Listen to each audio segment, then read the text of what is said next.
শহরের কাম নিচে অভিমান জুড়ে,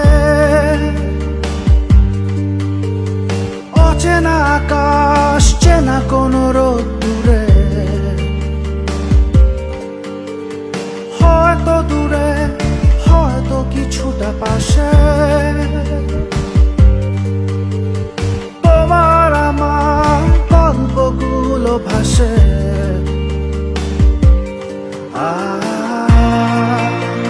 আমি তোমার কাছে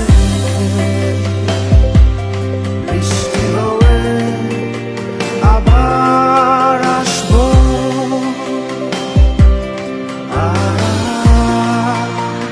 আমি তোমার সাথে জ্যোৎস্না হয়ে আবার হারাবো। হয়তো তুমি